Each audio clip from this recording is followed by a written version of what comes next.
मेरा नाम सैयद जाफ़र हुसैन, मैं एलिवेट हाई स्कूल में हिंदी अध्यापक हूँ। आज हम प्रथम कक्षा का यानी फर्स्ट क्लास का 11वां पाठ बरगद।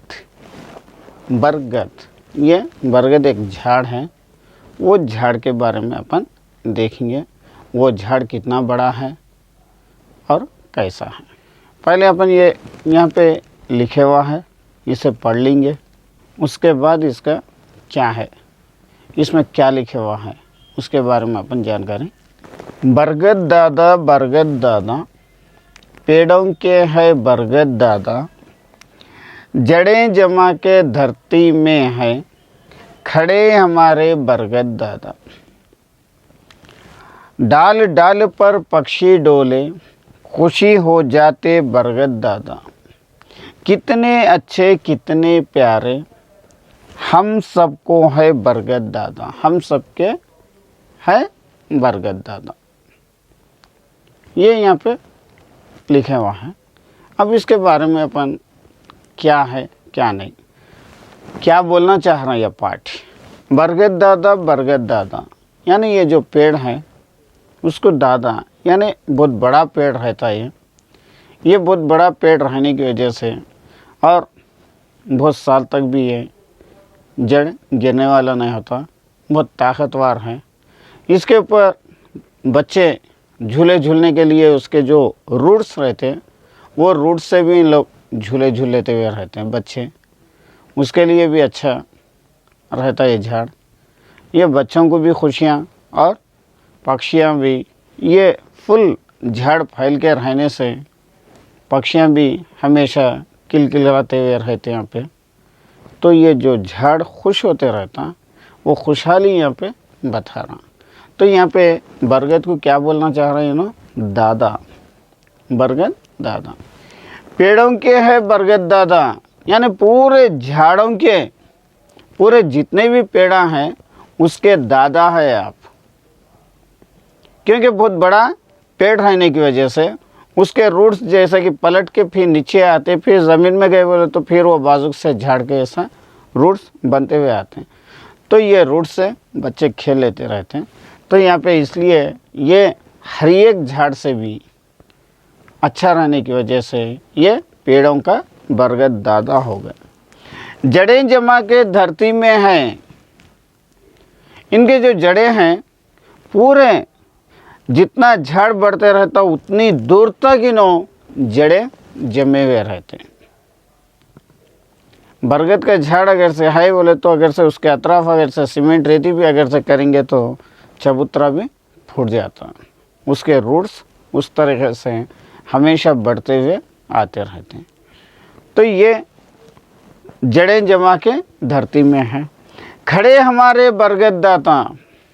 बरगद दादा कैसा खड़े हुए, जड़ें ज़मीन में जमा के, ज़मीन के अंदर फैला के इनके जड़ों से ठहरे हुए हैं। डाल डाल पर पक्षी डोले, डाल डाल पर पक्षी डोले यानी हर एक डाल के ऊपर भी पक्षियाँ किलकिलाते हुए आते रहते हैं और रहना है और इन्हें खुश होते रहते हैं। खुश हो जाते बरगद दादा अगर से झाड़ के ऊपर, पत्तों के ऊपर, अगर से डाल के ऊपर पक्षियाँ बैठे तो इन्हें बहुत खुश हो जाते हैं। हाँ, पक्षियाँ मेरा सहारा ले रही, मेरे साये में आके है और मैं ये डाल देने की वजह से पक्षियाँ यहाँ से वहाँ से यहाँ कूद के खेल लेते हुए हैं, बल्कि बहुत बड़े खुश हो जाते हैं। जैसे कि छोटे बच्चे घरों में खेलते रहते हैं तो हम पेरेंट्स हों दो, दादा दादी हों दो, बहुत खुश होते रहते बच्चों के खेला देखते रहते। वैसे ये बरगद दादा भी क्या कर रहे हैं, अपने पास आए तो पक्षियों से जो उन लोग खेल रहे हैं उसे देख के बहुत खुश हो जा रहे हैं, यानी खुश हो जाते बरगद दादा। कितने अच्छे कितने प्यारे, कितने अच्छे हैं ये बरगद दादा।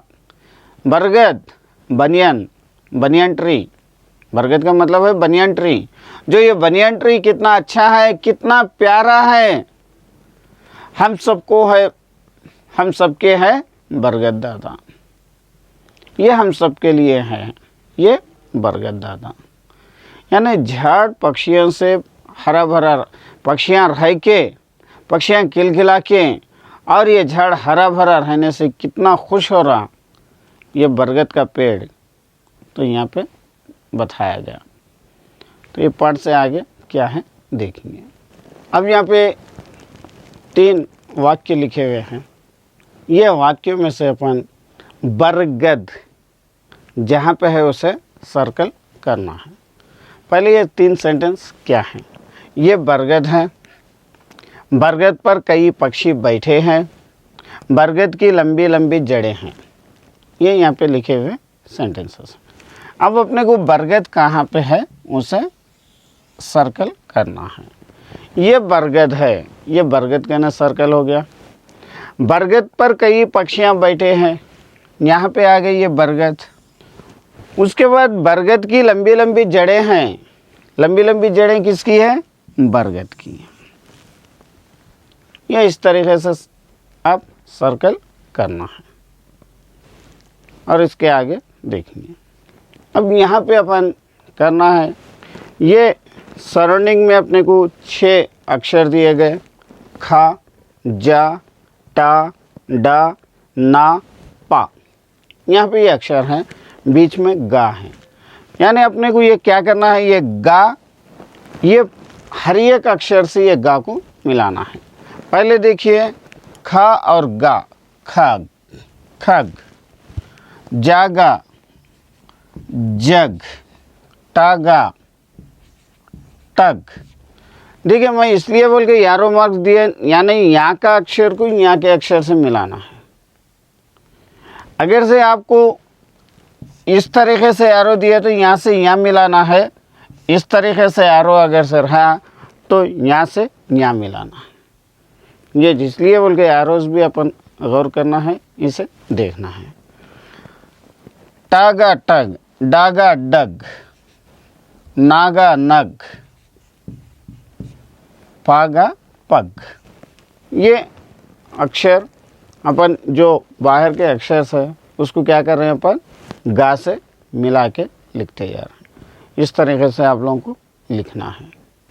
अब यहाँ पे अपने को गा, गा अक्षर पे सर्कल करना है।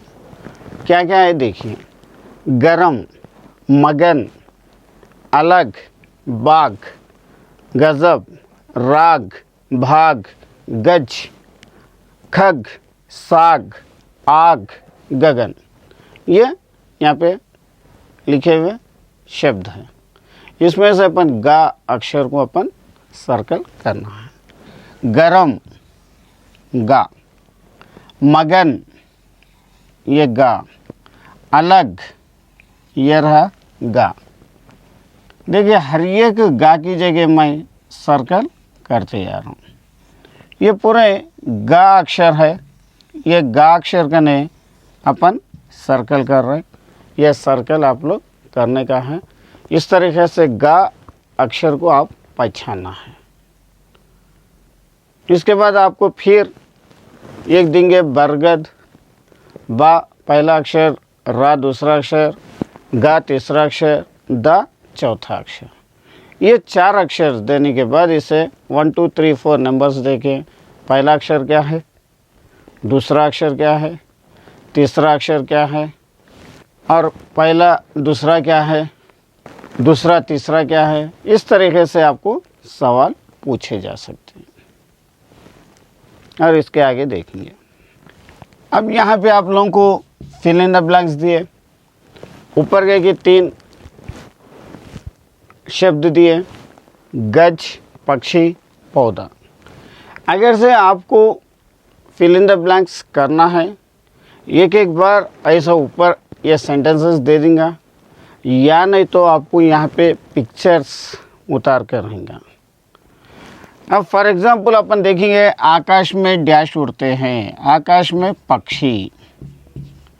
ये पक्षी, यहाँ पे पक्षी लिखे हुआ है, लेकिन एक एक बार आपको fill in the blanks fill up करने के लिए ये पक्षी नहीं लिखेंगे, पक्षी के पिक्चर्स डालेंगे। तो ये पक्षी है बोल के आप समझना है, लिखना है। और दूसरा, ये गुलाबों का पौधा, ये गुलाबों का पौधा है, यहाँ पे एक गुलाब का पौधा उतारेंगे।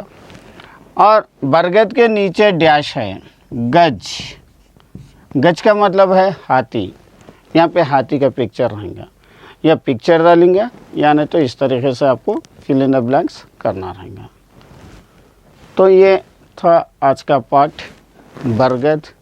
ये बरगद में अपन फिल इन द ब्लैंक्स और बरगद में से अक्षर अलग करके 1 2 3 4 काउंट करके उसमें से क्वेश्चन आंसर्स और कई तरीके से थोड़ा बहुत ग्रामर इसमें से अपन सीख लिया।